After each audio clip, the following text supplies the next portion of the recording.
Well, welcome to part 3 of vintage electronic books and items.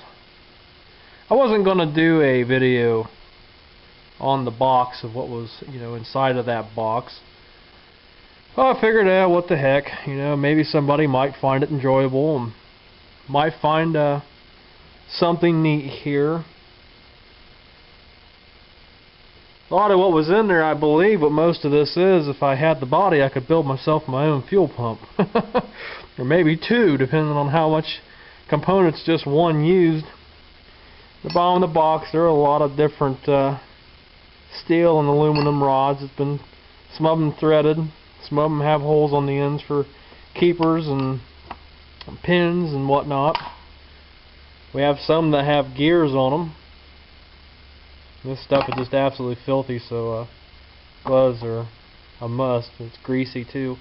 We have some of these that have numbers on them that must have spun and told gallons, or in this case tenths. I don't know how well that'll show up. It goes from 1/10 up to 8/10.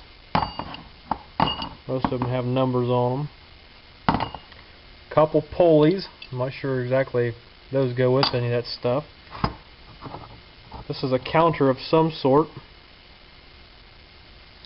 He's turned somehow.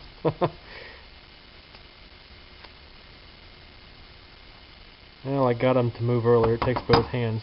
Anyway, we've got some other shafts that move.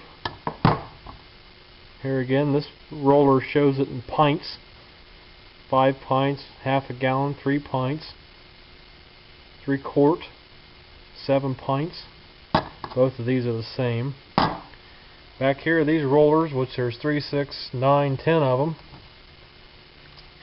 They go from 0 all the way up to 9. Some of them are in better shape than others. A couple pieces of nice heavy flat stock. Anybody knows what any of this stuff is besides gas pump parts, leave a comment. I'd be curious to know. These look like bearing caps of some kind.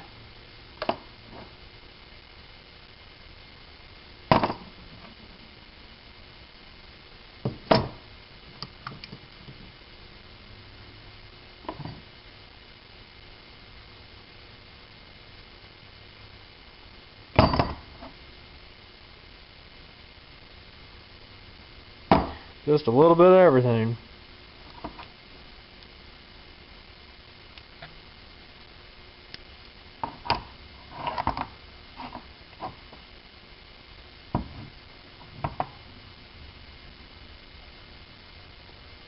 And here's the handful of parts that was in the bottom.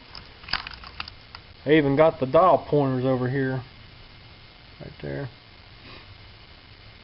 There's 4 of them. What I find more interesting than that is the box. This was Clean-Zaid Products Incorporated, Beloit, Wisconsin. And this box was a launderette compound for washing clothes in natural or zeolite softened water. Never seen such a thing.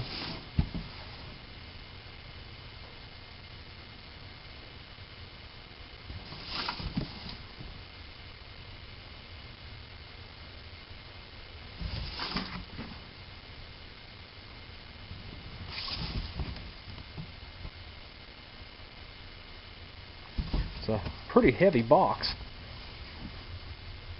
Got a double liner inside and a double bottom. So whatever this stuff was, it had some weight to it. So that's about it for now. I just thought I'd share this, and maybe somebody might enjoy it. All the stuff from yesterday has been boxed up in these containers and is going to go down in the workshop. Some of it will be left out here, and others have just other parts of it have been going through and things thrown away. It's just junk and crap in the bottom of the box. So that's it for now. More to come later.